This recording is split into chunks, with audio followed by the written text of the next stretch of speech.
All right, we went to see the newest Nick Cage movie.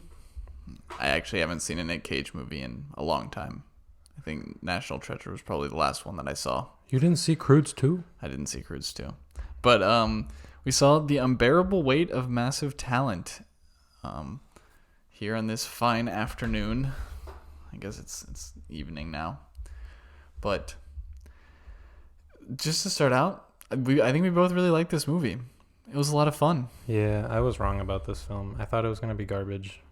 What made you think it was going to be garbage? I was like, there's no way Nick Cage is in a good movie anymore. Yeah, you could argue that hasn't ever been in one. But sure, see? That's to my point. I was like, this won't be very good. But yeah. Turned out being a lot better than I anticipated. Yeah. I'm thoroughly surprised and pleased.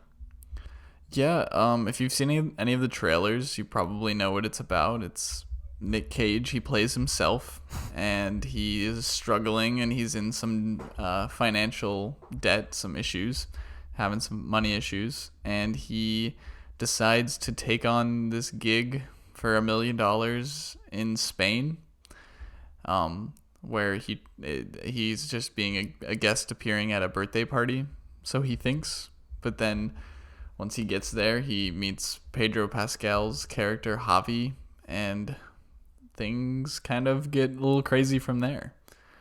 But this is an action comedy satire sort of thing. It's very self-aware with its humor. Mm-hmm.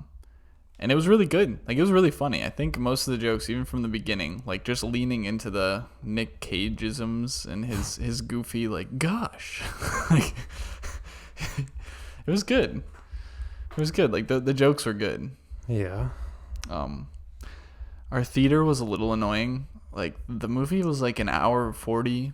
It wasn't a long movie. Yeah, not a long movie. And it didn't feel long. I think it felt really well paced. Uh-huh. But everyone in our theater, it felt like, had to go to the bathroom at least 3 times. Or get a drink or whatever. Some guy just climbed over a seat a few away. He jumped the seat. A few away from me. Yeah, he jumped the seat. He jumped the whole row just to like walk in front of everybody in front of the screen. These dudes behind me were talking. They were some of those people in movie theaters. I don't know if you've ever had this, but like they repeat the jokes that you see, and it's really annoying. It's like, okay. Did you hear that one? Yeah, but I honestly think one of them fell asleep. I think I heard him snoring at a certain point. Really? Yeah. But yeah, this movie, like, it's a meme. It's a meme. It's funny. Like, it definitely has a lot of other movie references. I think some which I didn't even get. It was referencing a ton of stuff. Yeah, there was probably a ton we missed. Yeah. But, most of them were Nick Cage references to any of his past works. Mm-hmm.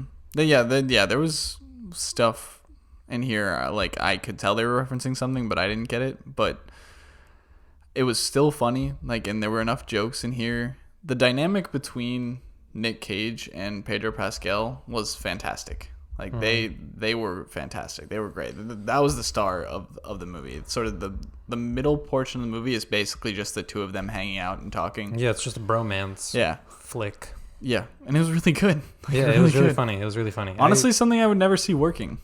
Yes and no. I always envisioned Pedro Pascal as this kind of cuddly, teddy bear-ish man.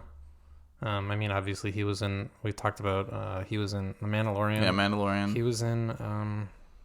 what's that one? Narcos. Show? Narcos, right? Which was really good. Mm-hmm. Those are more serious tones, but I don't know. He always just seemed kind of like a nice guy. Yeah. Kind of goofy guy. And I think he played this role pretty well. He killed it, yeah. He killed it. Who else was good? His daughter was good. His family was good. His daughter and wife. She doesn't have like the family members don't have too much screen time, but I mean, when they are on screen, they're good. Part of the story is him trying to reconnect with his daughter. Mm-hmm. Well, his ex-wife, I think. Yeah. Ex-wife and daughter. And his daughter. Yeah. Yeah. Neil Patrick Harris is in this as his agent, and he was funny too. Like, I mean, not in it very much, but he has maybe a minute of screen time in like the entire movie. Maybe a little more than that, but yeah. Like honestly, but I remembered him. Like he had some really funny jokes. I forgot until he comes back at the end. Yeah, he does come back at the end. He plays Nick Cage's agent. Yes, he's his management agent, whatever you want to call him. Yeah. But if you've seen trailers, if you like the way we're describing this, it is exactly what you're getting with it, and I think it fully delivers. Like it is a action comedy flick starring Nick Cage, sort of making fun of Nick Cage. Yeah. He's poking fun at himself. I wouldn't say making fun of him. I guess, yeah. But it's in good taste. Yes. And it's funny. It's a fun time. Like made me laugh out loud. Definitely there were times. a lot of good parts. A lot of interesting things. But yeah, I thought it was a good movie. Yeah.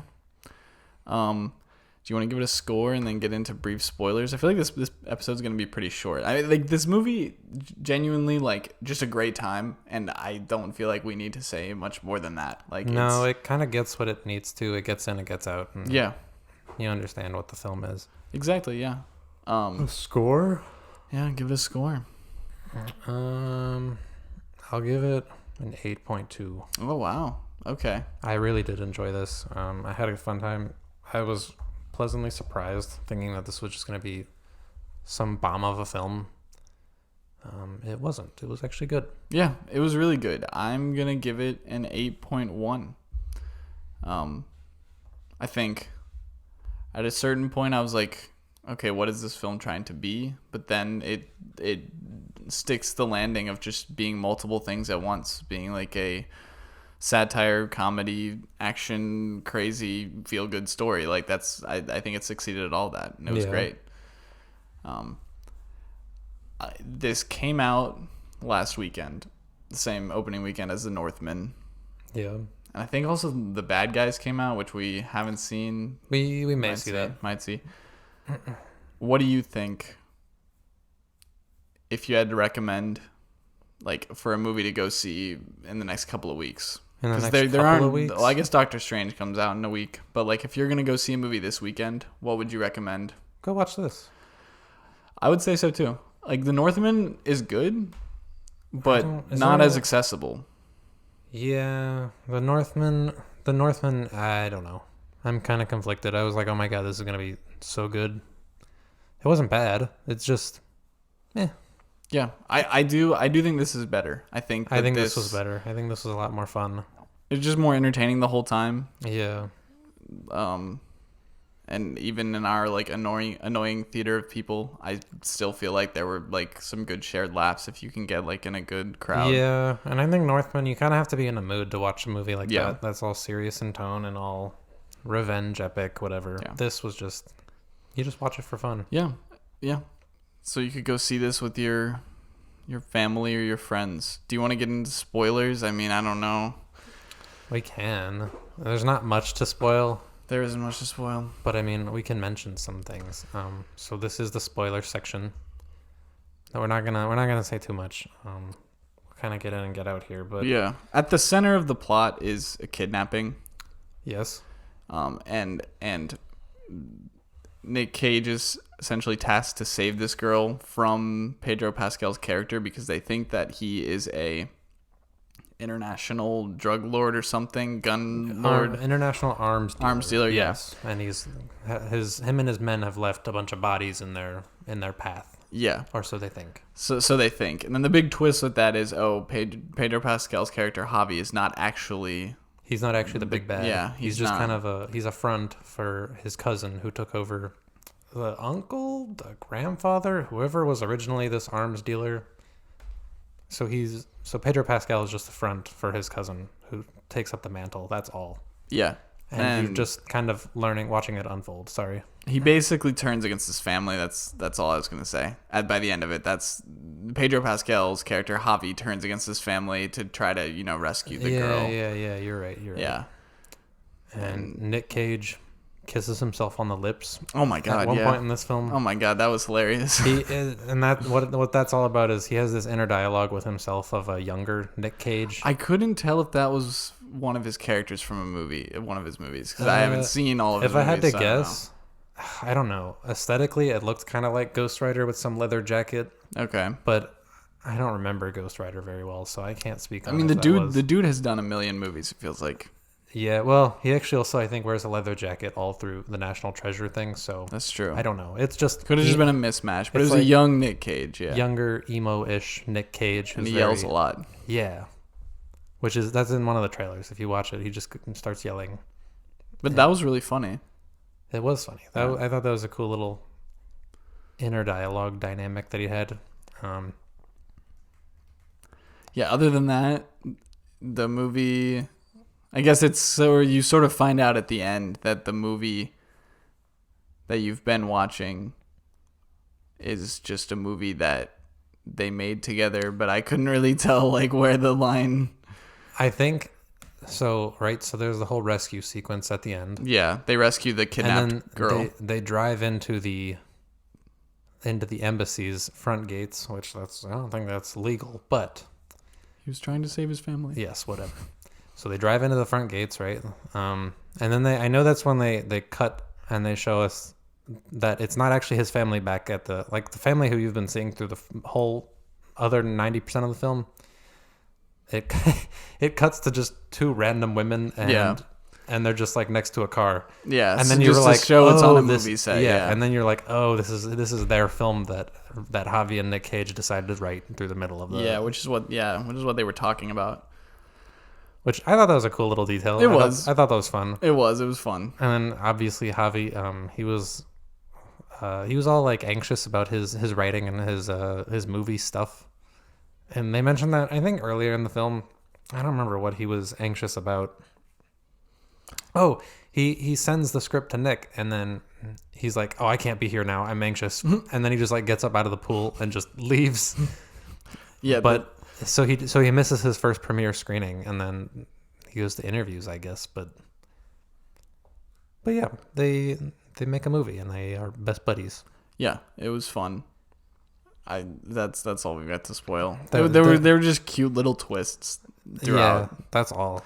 But like at the center of this is like Nick Cage being Nick Cage and Pedro Pascal being a funnier, warmer version of himself. They both took acid, remember? There's an acid sequence. That was really funny. That was really funny. You liked how they were looking at two dudes sitting down, and then they saw two other dudes who looked similar-ish. I mean, I imagine that's what it would be like. You get probably a little paranoid. I guess, but here, put on a fake laugh. Yeah, that was funny. Yeah, that was a good moment. That was a good sequence. There are plenty of good jokes in here. Not that much to spoil. No, it's a good movie. Yeah, it's more of a fun time. Yeah, honestly, I highly recommend it. If you have a chance to go see it this weekend. Should we talk a little bit before we end about what we're going to be doing coming up?